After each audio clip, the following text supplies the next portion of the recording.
Well, hello there.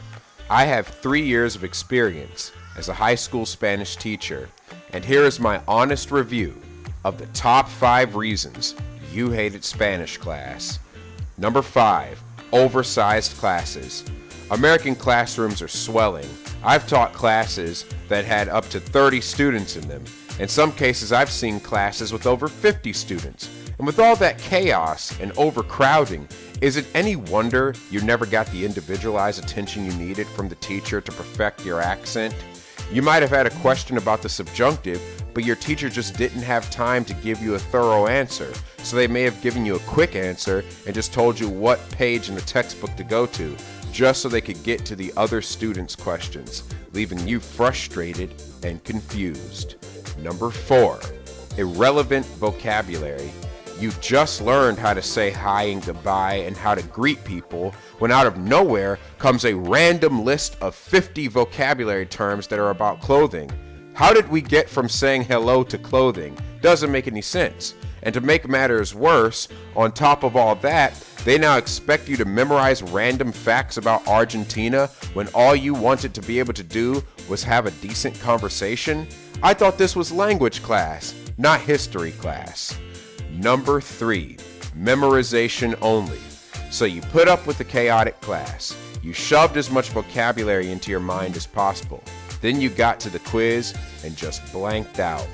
This is a result of a lesson that wasn't designed with your best interest in mind. People may have had you memorize a bunch of random words and vocabulary terms, but they didn't actually stop and show you how to put together a sentence in Spanish, how the grammar works. They wanted you to memorize the what, but didn't explain the why or the how.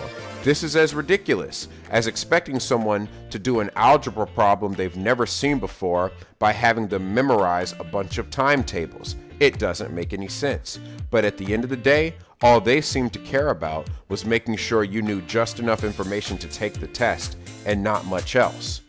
Number 2, no English allowed. You've seen it. You're the second week into class, and the teacher looks at you and says, "¿Dónde está tu tarea?" You have no idea what's being said to you, and you're expected to respond back in Spanish. You went from 2 weeks ago not knowing a word of Spanish to you've just started taking Spanish class, and already they expect you to be able to have a fluent conversation, and it makes you nervous. This is because organizations like the American Council for Teaching a Foreign Language have issued recommendations that teachers, even teaching at level 1, need to spend 90% of the time speaking in Spanish in the classroom. What they don't understand is that this may sound good on paper, but for people who are not native speakers who don't live in a Spanish-speaking neighborhood, it causes intimidation and frustration, which may cause the student to have a mental block and may cause you to give up and think that there's just something wrong with you. But in reality, there's nothing wrong with you. Their methods only work well for native speakers. If you're a native English speaker, you need to hear a mixture of English and Spanish so that you use the English to explain what's going on in the Spanish. But a lot of students don't get that, so they're just left in the dust and frustrated. And finally, number 1, after 5 years of taking Spanish, you still don't remember a darn thing. And that is because your teachers only cared that you knew enough Spanish to pass the exam because they had curriculum guides that they had to meet.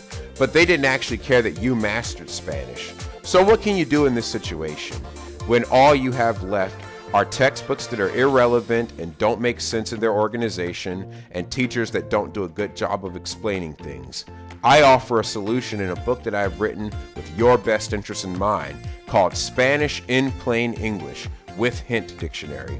This book is meant to take the English that you know and uses that to teach you the Spanish that you don't know, to fill in the gaps in your information, so to speak. Here is an example page here where I have a brief explanation of what nouns are and examples how to make them singular and plural, how to make them masculine and feminine in Spanish. Memorizing verbs, it's very difficult to do, so I chose to make it simple for you. I go through as many verbs as I could find, and I give you an English connection to the verb to help you better understand it. Look at this screen, for example. The verb deber, it means to owe.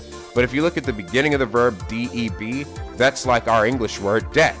And I explain that so that you will never forget it. So I want you to be encouraged to know that you can do it.